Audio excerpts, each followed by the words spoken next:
거룩한 삶을 위한 영적 관리라는 제목으로 말씀을 좀 나누도록 하겠습니다. 이제 레위기 말씀 저희들이 이제 24장까지 오게 되었고요. 이제 얼마 남지 않았습니다. 레위기 이제 27장까지 우리가 이제 살펴보게 될 텐데 이 말씀을 읽고 준비하는 저도 그렇고 또 대부분의 많은 우리 성도님들이 레위기서를 읽는 가운데 참 책이 어렵고 좀 딱딱하다, 이해하지 못할 것은 아니지만은 참 여러 가지로 어렵다, 소화하기 어렵다라는 그런 말씀들을 많이 하십니다. 왜냐하면은 그 안에 내용들이 복잡한 제사법들이 많이 나열되어 있고요.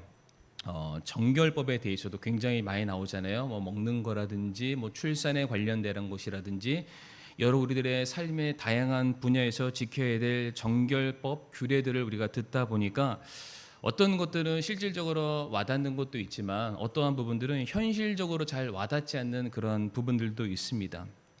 게다가 이제는 모든 율법이 완성된 이 시대, 우리가 은혜의 시대를 살아가고 있는데 과연 이 말씀이 우리에게 어떠한 상관이 있을까라는 그런 생각들을 우리가 한 번쯤 하게 됩니다.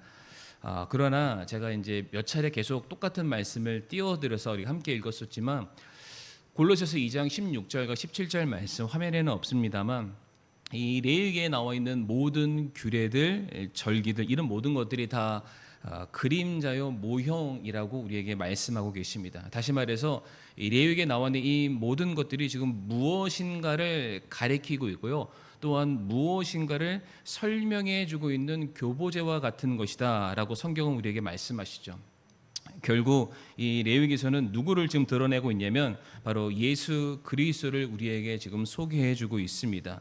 뿐만 아니라 예수를 통해서 하나님의 자녀가 될 이제 하나님의 백성들, 저와 성도님들이 앞으로 우리가 하나님의 자녀다운 삶, 이 세상에서 어떻게 거룩한 삶을 살아야 하는지에 대한 아주 기본적인 사항들을 우리에게 보여주는 하나님의 백성으로서의 영적인 청사진이 바로 레위기 말씀이다라고 말씀을 드리고 싶습니다.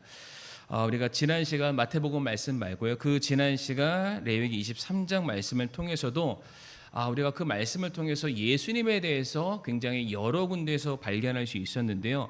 아마 절기를 아마 기억하실 겁니다. 한번 외워볼까요? 말씀드렸었죠.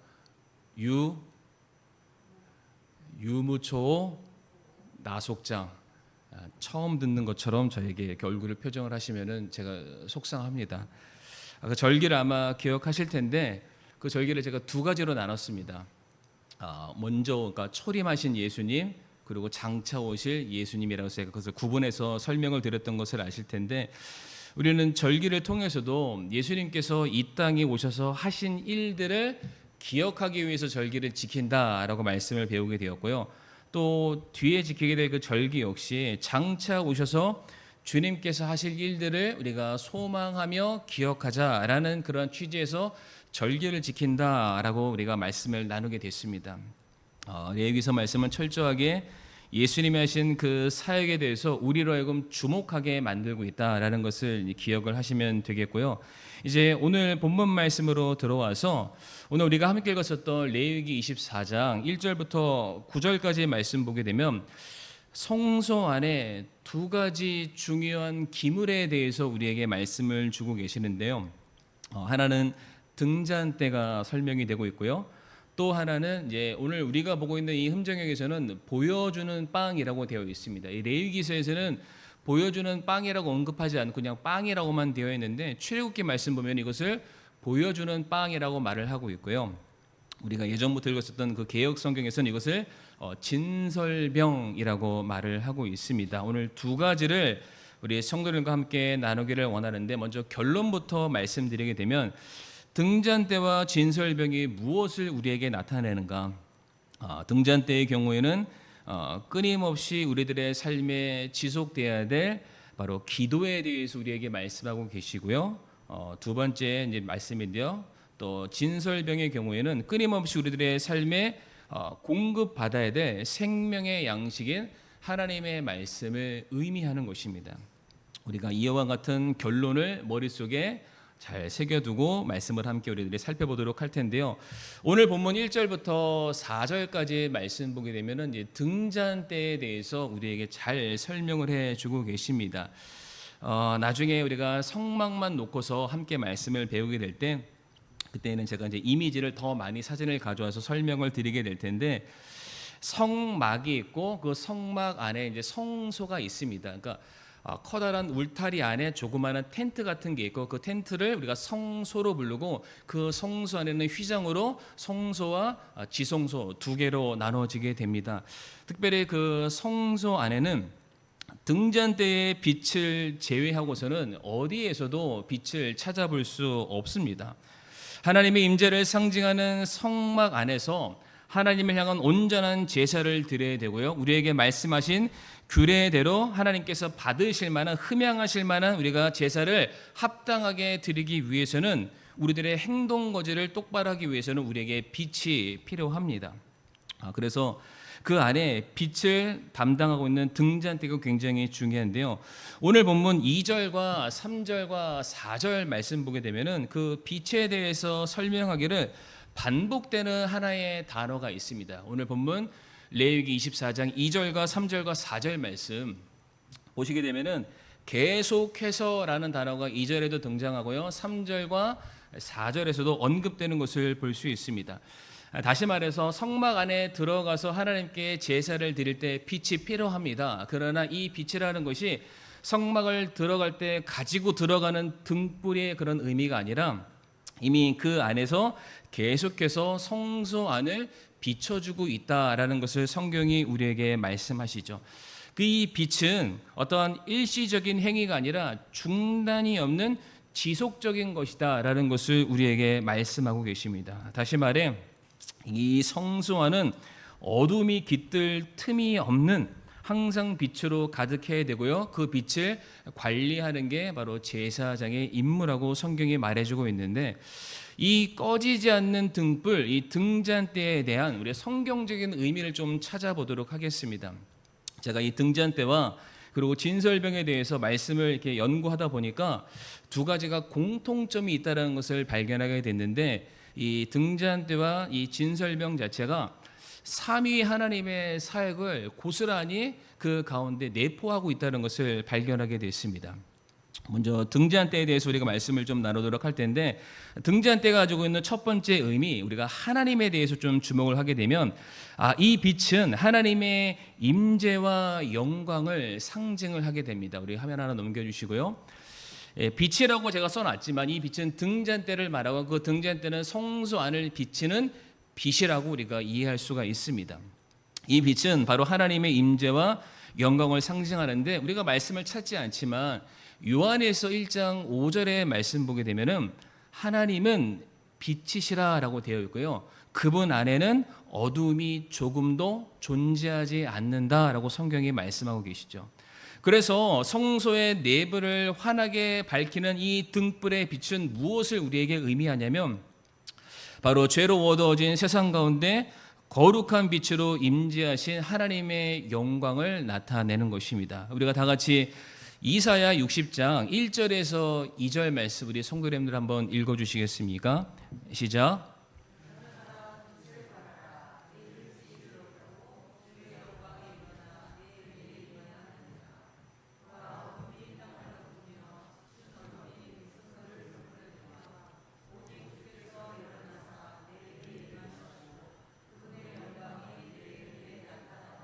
아멘. 여기서도 보게 되면 하나님께서 어두운 세상을 밝히시는 빛으로 우리 가운데 임하실 것을 우리에게 약속하고 계십니다. 하나님 자체가 빛이라고 설명하고 계시죠. 그러나 이 빛은 성도님들 단순한 물리적인 빛이 아니라 거룩함의 빛이고 구원의 빛이라고 우리에게 말씀하고 계십니다. 하나님은 자신의 영광으로 우리를 비추시겠다라고 말씀하고 계시고요, 그 빛을 통해서 그 빛 안에 있는 성도들로 하여금 진리를 발견하게 만들고요, 삶의 방향성을 찾게 만들고, 궁극적으로는 천국을 소망하는 삶을 하나님께서 인도해 주신다라고 되어 있습니다. 이와 같은 빛이 이 성막의 중심 가운데 항상 빛나고 있다는 것은 무엇을 의미하냐면은, 앞에서도 제가 설명드렸던 것처럼 하나님께서 이스라엘 한가운데 거하시면서 자기 백성들 가운데 항상 그들과 임재하신다. 그들의 삶을 인도하고 계신다. 항상 그들을 지켜보고 계신다. 그들을 향한 구원을 한순간도 놓치지 않고 계신다라는 의미를 담고 있습니다. 두 번째로 이 빛은 예수님에 대해서도 설명을 해주고 있는데요. 빛은 바로 예수님 안에 있는 생명을 의미합니다. 요한복음 8장 12절 말씀 같이 한번 읽어보실까요? 시작. 나는 세상의 빛이니 나를 따르는 자는 어둠 속에 다니지 아니하고 생명의 빛을 얻으리라. 아멘. 구약의 제사장들이 그 등불을 통해서 성소 안을 바라볼 수 있게 되고 그 안에 빛을 그들이 눈으로 확인할 수 있었다면은 신약으로 넘어와서 바로 빛 대신 예수 그리스도께서 죄와 사망으로 이 어둠이 가득한 이 세상을 비치시는 참된 생명의 빛으로 이 땅에 오셨다라고 말씀을 하고 계십니다. 특별히 이 성소를 밝히는 불, 그리고 그 불이 계속적으로 지속될 수 있도록 사용되는 기름이 있는데 오늘 본문 2절 말씀 한번 보시겠습니까?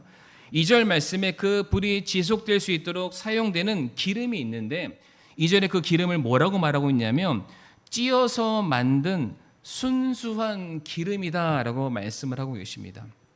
이와 같은 기름을 만들기 위해서 최상의 순도의 기름을 얻기 위해서는 찧어야 되고 빻아야 되는 그런 고통과 인내의 인고의 과정을 거쳐야만 얻을 수 있는 게 바로 그런 기름이라고 되어 있습니다. 바로 이것은 예수님의 사역을 우리에게 정확하게 묘사해 주고 있죠.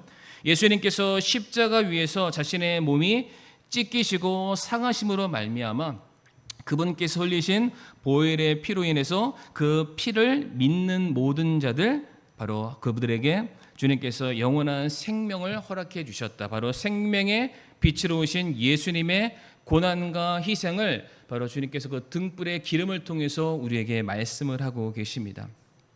결국 이 성소의 등불과 이 순수한 기름은 우리를 위해서 희생하신 예수님의 사랑과 그분의 십자가의 구속의 사역을 우리가 확인해 볼 수 있는 부분이기도 하죠. 그리고 세 번째, 이 빛은 성령의 조명하심과 인도하심을 우리에게 나타내고 있습니다. 사실 우리들은 우리 스스로의 힘으로는 빛을 발할 수가 없습니다. 빛을 비춰낼 수 있는 어떤 그릇의 역할은 감당할 수 있지만은 그 이상 그 이하도 아니죠. 오직 성령께서 저와 성도님들 안에 기름처럼 우리 안에 내주하시고 채워주시게 되었을 때 비로소 하나님의 백성들이 이 땅에서 빛의 자녀로서의 삶을 살아갈 수 있게 됩니다. 앞에 있는 요한일서 2장 27절 말씀 같이 한번 읽어보실까요? 시작. 그러나 너희가 그분에게서 받은 기름 부음이 너희 속에 거함으로 아무도 너희를 가르칠 필요가 없고 바로 기름 부음이 너희에게 모든 것을 가르치며 또 그것이 진리요 거짓이 아닌즉 그것이 너희를 가르친 대로 너희는 그분 안에 거할지니라. 아멘.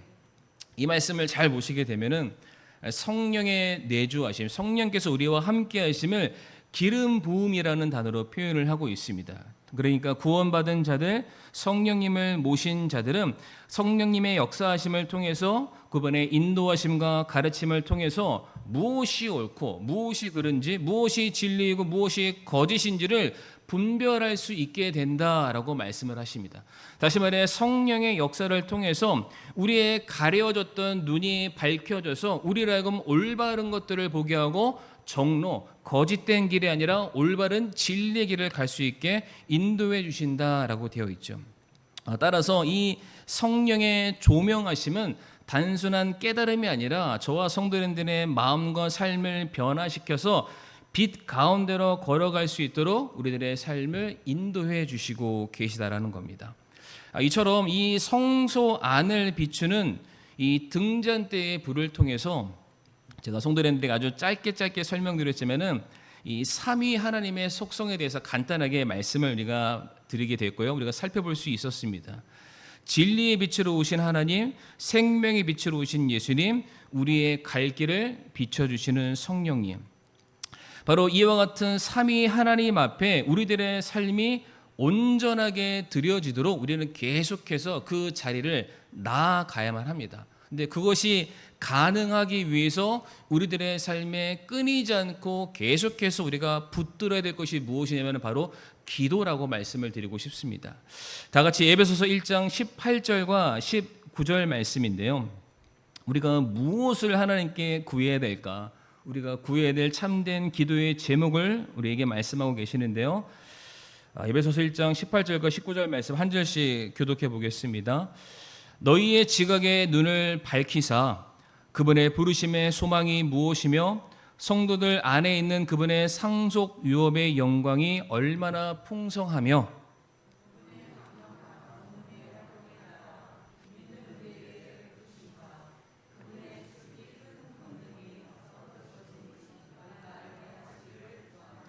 아멘. 지금 이 에베소서 저자가 우리에게 무엇을 말하냐면은 구하라라고 말씀하고 있죠. 근데 무엇을 구하라고 말씀하십니까? 기도를 통해서 빛 가운데 계시는 너희가 하나님께 나아가야 된다. 그것을 구해라라고 말씀하고 계시고요. 우리가 기도 가운데 우리가 무엇을 봐야 될지 우리가 진정으로 보고 추구할 것이 무엇인지를 깨달아 알게 해달라고 우리들의 눈을 뜨이게 해달라고 그것을 구하라고 우리에게 명령하고 계시죠. 그러니까 이와 같이 우리가 쉬지 않고 기도를 해야 되는데 우리들의 삶에 기도가 멈추는 순간 오늘 말씀을 빌어서 설명드리게 되면은 우리의 삶의 영적인 어두움이 얼마든지 다가올 수 있다는 것이죠. 우리가 기도를 멈추는 순간 마귀가 우는 사자처럼 우리를 삼키기 위해서 위협하고 공격하는 그런 일들이 계속해서 발생하게 될 것이고요. 우리가 기도를 멈추는 순간 우리들의 삶은 무기력해지고 우리는 세상과 타협할 수밖에 없고요. 우리가 기도를 멈추는 순간 우리는 무엇이 중요하고 무엇이 우선되는지에 대한 분별력을 잃어버릴 수 있게 됩니다. 그래서 계속해서 기도해야 됩니다. 우리가 기도를 통해서 하나님의 영광의 빛 가운데로 우리가 계속해서 나아갈 수 있다는 것이죠. 성경에 등장하는 수많은 그 인물들이 범죄하는 순간들, 그 면면들을 살펴보게 되면은 그들이 기도하기를 중단했을 때 그들이 넘어지는 모습을 많이 볼 수 있습니다.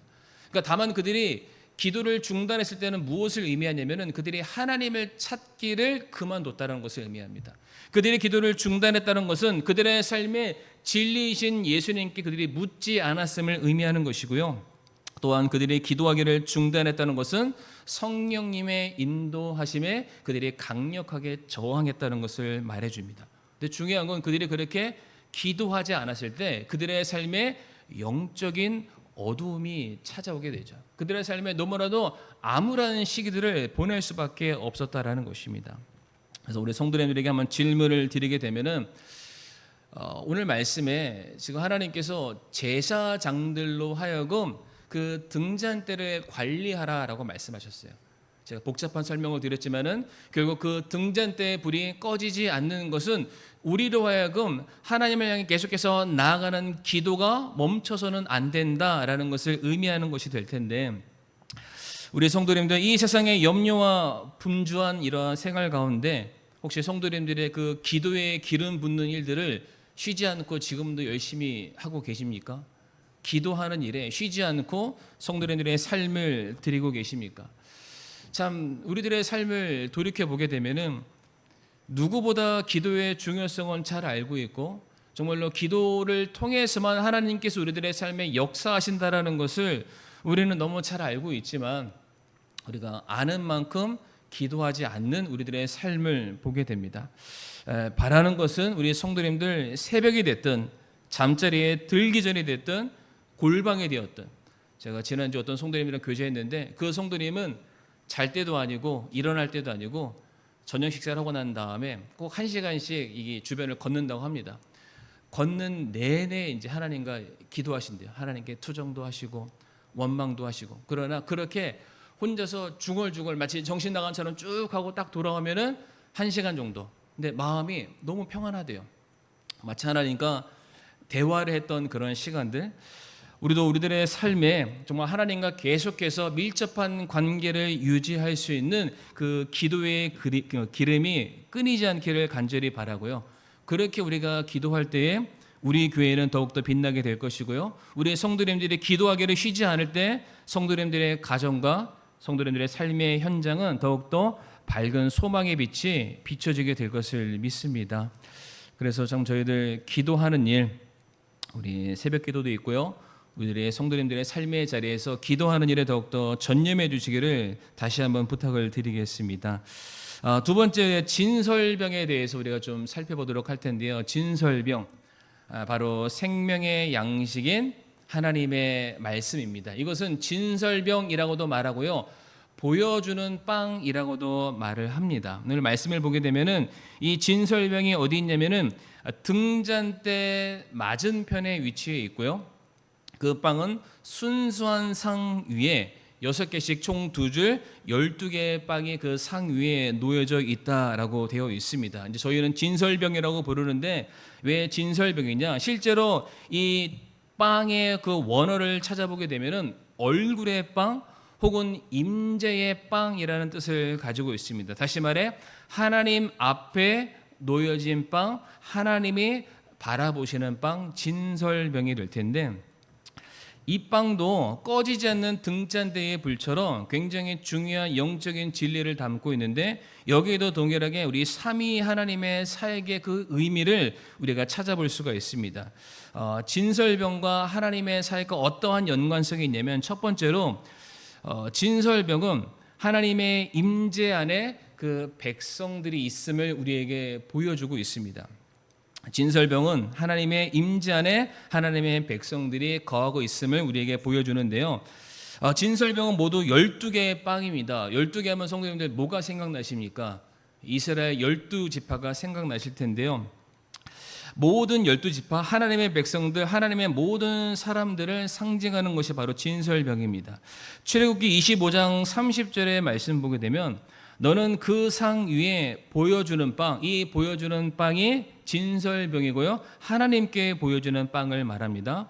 그것을 두되 항상 내 앞에 둘지니라 라고 되어 있죠. 이는 이스라엘 백성들 한 사람 한 사람의 각 지파가 모두 하나님의 얼굴 앞에, 하나님의 임재 앞에 놓였음을 의미하는 바입니다. 그리고 하나님께서 자기의 백성들을 어느 누구도 잊지 아니하시고 그들 모두를 자신의 거룩하고 순수한 상 위에 하나님께서 귀하게 올려놓으시고 그들을 지금도 주목하고 계신다라는 것을 보여주는 말씀인데요. 시편 기자가 이렇게 고백을 하고 있습니다. 주께서 생명의 행로를 내게 보이시리니 주 앞에는, 주 앞에라는 것은 주의 얼굴 앞을 말합니다. 주 앞에는 충만한 기쁨이 있고 주의 오른쪽에는 영원토록 즐거움이 있나이다 라고 되어 있죠. 진설병이 늘 하나님의 얼굴 앞에 두어진 것처럼 하나님은 어떠한 분이시냐면 항상 자신의 시선을 자기의 사랑하는 백성들을 향하고 있으시고요, 그들을 바라보시면서 늘 그들의 생명과 그들의 기쁨과 그들의 즐거움을 공급하시기 위해서 늘 그들을 꾸준하게 바라보고 계심을 우리에게 말씀하고 계십니다. 이것은 이 구약 시대만 적용되는 그런 말씀이 아니라 신약 시대를 살아가고 있는 우리들에게도 동일하게 적용이 되는데, 바로 예수님의 피로 세워진 언약의 백성이자 교회이자 거룩한 자녀라는 특권을 얻는 우리들, 우리 구원받은 성도들을 주님께서도 동일하게 귀한 눈으로 바라보고 계십니다. 골로새서 1장 22절 말씀, 그 다음 화면을 보여주시고요, 같이 한번 읽어보실까요? 시작. 이제는 그분께서 죽음을 통해 자기 육체의 몸으로 화해를 이루사 너희를 그분의 눈앞에서 거룩하고 흠없고 책망할 것이 없는 자로 제시하려 하셨으니 아멘. 그러니까 진설병은 단순히 어떤 빵만을 의미하는 것이 아니라 하나님의 임재와 하나님의 교제를 상징하는 그런 부분이죠. 방금 전에 읽었던 그 말씀도 우리가 동일하게 해석해 본다면 하나님은 그분의 백성들을 결단코 잊지 않으십니다. 자기의 거룩한 상 위에 올려두신 채 함께 먹고 함께 마시며 교제하며 자기의 자녀로서 자기의 품 안에 두시기를 너무나도 기뻐하신다라는 것을 말씀을 통해서 우리에게 설명해 주고 있습니다. 두 번째로 진설병은 바로 생명의 양식인 예수님을 의미하는데요. 우리가 다 같이 요한복음 6장 35절 말씀 같이 한번 읽어보실까요? 시작. 예수님께서 그들에게 이르시되 내가 곧 생명의 빵이니 내게 오는 자는 결코 줄이지 아니할 것이요 나를 믿는 자는 결코 목마르지 아니하니라. 아멘. 구약의 제사장들의 경우에는 진설병을 먹고 그들의 힘을 내었다면, 이제 신약을 살고 있는 예수 그리스도를 영접한 모든 하나님의 백성들은 우리의 참된 생명의 빵이신 예수 그리스도를 먹음으로, 그분을 영접함으로, 그분을 믿음으로 말미암아 우리는 영원한 생명을 얻게 되었고요, 우리는 매일의 삶을 살아갈 수 있는 영적인 힘을 공급을 받게 됩니다. 오늘 본문 5절 말씀을 한번 보시게 되면은 이 빵에 대해서 설명을 하기를, 이 빵은 고운 밀가루로 만들어졌다라고 설명을 하고 있습니다. 그러니까 이건 역시 예수님의 십자가의 순환의 사역을 보여주는 한 대목이라고 말씀드릴 수 있을 텐데요. 원래 밀가루가 되기 이전에는 하나의 곡식의 나달이었을 것입니다. 근데 그 나달이 빠지고 가루가 되어져서 반죽이 될 때 빵이 될 수 있는 것이죠.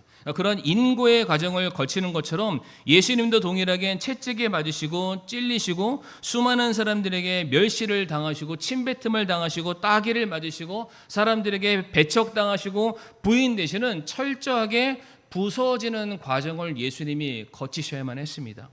그래서 예수님이 하신 말씀인데요, 한 알의 밀이 땅에 떨어져 죽지 아니하면 한 알 그대로 남지만 죽으면 많은 열매를 맺게 된다라는 그 말씀처럼 예수님의 십자가의 고난과 죽음으로 말미암아 많은 생명을 얻는 생명의 빵으로 바뀌게 된 것입니다. 그래서 그분을 받아들인 모든 사람들이 주님이 안에 있는 영생을 누리는 영원한 생명을 얻게 된다는 것이죠. 그래서 이 진설병은 단순히 사람이 먹는 양식만을 우리에게 말하는 것이 아니라 우리를 위해서 깨트려지신 예수님의 몸을 가리키고 있고요, 우리가 그 예수님을 먹고 마시게 되었을 때에 우리의 영혼의 참된 만족과 영원한 생명의 소망을 얻게 됨을 예표하고 있습니다. 세 번째, 이 진설병이 성령의 사역을 우리에게 말해주고 있는데요. 세 번째, 진설병은 내주하시는 성령님의 사역을 의미합니다. 오늘 본문 8절 말씀 보게 되면 빵을 계속해서 안식일마다 진열하라라고 되어 있죠. 그 등잔대의 경우에도 2절과 3절과 4절에 계속해서 그 등잔대의 불을 관리하라라고 말씀하신 것처럼 이 진설병, 보여지는 빵에 대해서도 성경은 말하기를 계속해서 그것을 새롭게 교체해라, 관리하라라고 말씀하십니다. 그러니까 진설병 역시 일시적인 음식이 아니라는 것입니다. 끊임없이 하나님과의 교제, 하나님과의 임재 앞에 존재하도록 명령된 그러한 빵인데, 곧 이것은 하나님의 백성이 영원히 하나님의 임재 가운데 거한다는 영적인 진리를 우리에게 말해주고 있습니다. 이것은, 이 진리의 성취는 성령님을 통해서 오늘날 우리들의 삶에 이루어지게 되는데요. 다 같이 에베소서 1장 13절 말씀 같이 한번 읽어보실까요? 시작.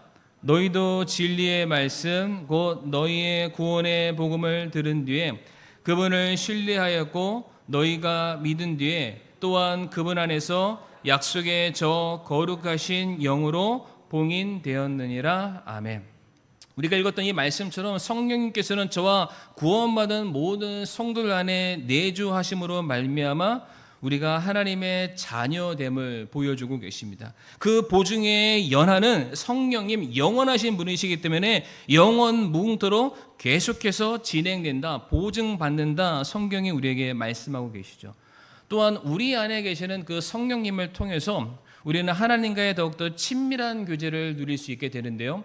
요한복음 14장 26절 말씀 보게 되면 위로자, 곧 아버지께서 내 이름으로 보내실 성령님, 그분께서 너희에게 모든 것을 가르치시고 내가 너희에게 무엇을 말하였든지 너희가 모든 것을 기억하게 하시리라.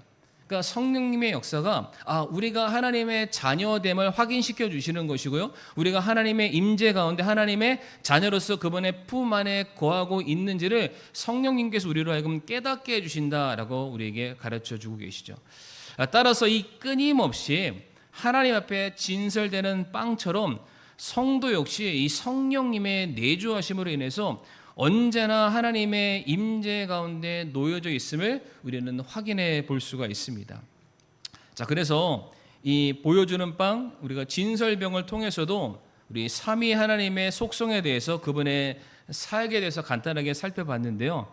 첫 번째로 다시 한번 복습을 해보게 되면 우리는 하나님의 얼굴 앞에 서 있는 존재죠. 그분의 임재 가운데 거한다. 이게 진설병의 의미고요. 또 하나 우리는 생명의 빵이신 예수 그리스도로 말미암아 영원한 생명을 얻게 됨을 우리가 진설병을 통해서 확인해 볼 수가 있습니다. 그리고 세 번째로 우리 안에 영존하시는 언약의 보증이신 성령님의 사역을 그 진설병을 통해서 계속해서 영원토록 그 앞에 되던 진설병을 통해서 우리가 확인해 볼 수가 있습니다. 그러니까 쉽게 말해서 진설병 빵인데 그 빵이 우리들의 삶에 부족함을 채우고 결핍함을 채워주는 그런 어떤 충만한 소망의 약속으로서 우리에게 보증해 주신 것이죠.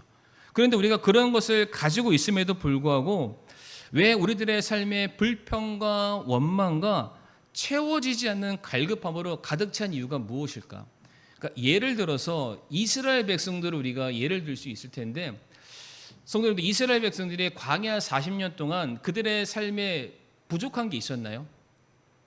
그러니까 매일마다 하나님께서 만나라는 양식을 그들에게 공급해 주셨고요. 그리고 그들이 원하면은 메추리알 같은 고기도 하나님께서 채워 주셨고, 그들이 입고 사용하는 모든 의복들은 단 하루도 떨어지지 않게 해 주셨다라고 말씀하고 계시고, 그들이 목이 마르면은 바위를 쳐서 물을 내게 하시고 그 광야를 시내가 흐르게 해서 그들의 필요를 계속해서 채워 주신 분이 하나님이셨습니다. 그러니까 매일의 삶을 돌이켜 보면은 그들의 삶에 결핍이라는 단어를 어디서도 찾아볼 수가 없죠. 그럼에도 불구하고 왜 하나님의 백성들이 매일의 삶에서 이게 없어요, 저게 없어요, 왜 결핍과 원망과 불평의 삶을 우리가 매일같이 살아가게 될까? 그것은 다른 것이 아니라 우리가 하나님이 아닌 다른 것으로 우리들의 영혼의 양식을 삼으려 했기 때문은 아닌가 생각해 볼 수가 있는데요. 다 같이 마태복음 4장 4절 말씀 한번 읽어보도록 하겠습니다. 마태복음 4장 4절 말씀 같이 한번 읽어보실까요? 시작. 사람이 빵으로만 살 것이 아니요 하나님의 입에서 나오는 모든 말씀으로 살 것이라 하였느니라 하시더라. 아멘.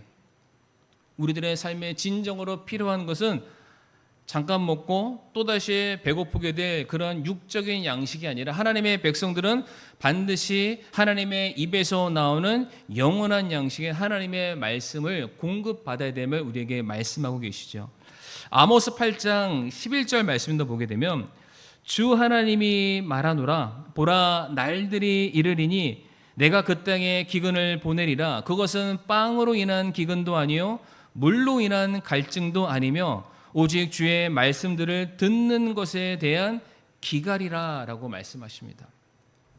다시 말해서 구원받은 모든 성도들의 삶 속에 하나님께서 다른 것을 다 채워준다 할지라도 여전히 우리들의 마음속에 허전함과 결핍이 있는데 그것이 무엇이냐? 하나님의 말씀으로 채워지는 공간이 있다는 것입니다. 그러니까 하나님의 말씀이 우리들의 삶에 들어오게 되었을 때에 진정으로 우리들의 삶의 충만함을 누릴 수 있다는 것이죠. 아니 하나님이 우리와 함께 하신다는 것보다 더 큰 소망과 기쁨이 우리에게 어디에 있겠습니까? 근데 이와 같은 확신을 우리들의 삶에 날마다 새롭게 하고 그것을 더욱더 풍성히 하기 위해서는 다른 것이 아닙니다. 그런 놀라운 약속과 보증이 기록되어 있는 하나님의 말씀을 계속해서 우리가 공급받는 것, 그 이상 그 이하도 없다. 그래서 오늘 말씀을 잘 보시게 되면은 하나님께서 제사장들에게 무엇이라고 말했냐면 그 진설병을 안식일마다 새 것으로 교체하라라고 말씀하고 계시고요. 물려낸 빵들은 제사장들로 하여금 아무 데서나 먹으라라고 말씀하지 않고 거룩한 곳에서 함께 먹으라라고 말씀을 하시죠. 이것을 우리들의 삶에 적용해 보게 된다면 구원받은 성도들은 매주일 그리고 매일의 삶에 새롭고 신선한 하나님의 말씀을 계속해서 공급받아야만 합니다. 혹시 성도님들 한번 말씀 읽고 나면은 그 말씀에 대해서 100% 이해가 되시던가요? 이제는 다시는 안 봐도 될 그런 말씀으로 이렇게 남게 되나요? 아니죠. 심지어 목사인 저도 어제 봤던 말씀 또다시 오늘 봐도 날마다 새롭습니다. 저는 집에 가면은 그 주일날 설교를 제가 한번 다시 봅니다. 근데 왜 보냐면 제가 준비한 의도대로 그 설교가 잘 전달됐을까? 근데 그렇게 설교를 하고 나면은 제가 항상 좀 후회를 합니다. 왜 후회를 하냐면 분명히 그 말씀을 준비하기 위해서 제 나름대로 인고의 시간을 겪어가면서 말씀을 준비해서 이 정도면 충분해 라고 해놓고는 단상에 올라와서 말씀을 전하는데 집에 돌아가서 다시 한번 말씀을 듣고 나면은 또 그 말씀에 대한 새로운 인사이트를 얻습니다. 이거 성도 여러분들한테 전했으면 이런 부분들이 더 전달됐으면 더 좋았겠다. 같은 말씀인데도 이래서 하나님의 말씀이 살아있구나. 살아있기 때문에 우리가 날마다 끊임없이 계속해서 공급받아야 되는구나. 이런 것들을 말씀을 통해서 제가 경험을 하고 있습니다. 마찬가지로 이 제사장 돌라고 하나님께서 뭐라고 말씀하시냐면 아무 데서나 먹어라라고 말씀하지 않으시고요. 거룩한 곳에서 먹어라. 구분된 장소에서 먹어라. 죄와 분리된 거룩한 장소에서 그것을 먹어야 된다. 다시 말해서 죄로 물든 이 세상의 한복판에서 아무렇게 살다가 그냥 그것을 먹는 것이 아니라 너희 삶이 구별된 상태에서 거룩하게 너희 자신을 치장한 상태에서 그 말씀을 받아야 된다, 먹어야 된다라고 말씀을 하고 계시죠.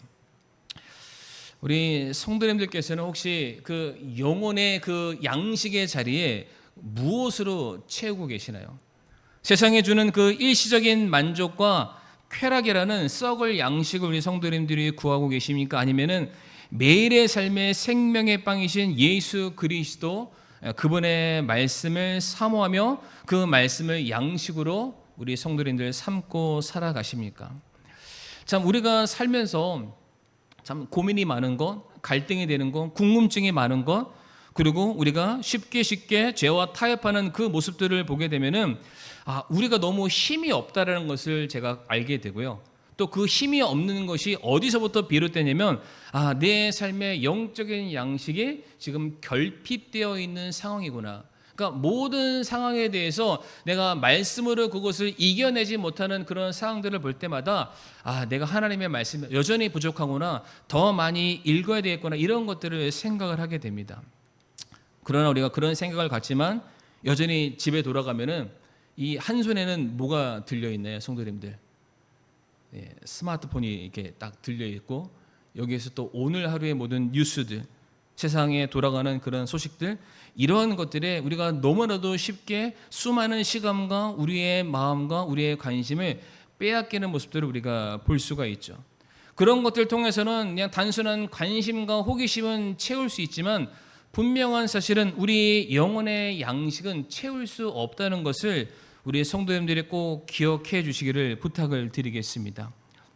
그래서 말씀을 마무리하게 되면은 오늘 레위기 말씀에서 이 등잔 때는 우리들의 삶에 끊이지 않고 계속해서 해야 될 기도, 우리가 그 기도를 통해서 헛되고 추악한 것을 구하는 것이 아니라 빛 대신 주님 안에서 주님께서 우리를 위해서 예비하신 그 놀라운 상속 유업의 영광이 무엇인지를 우리는 날마다 구하는 자리로 나가야만 합니다.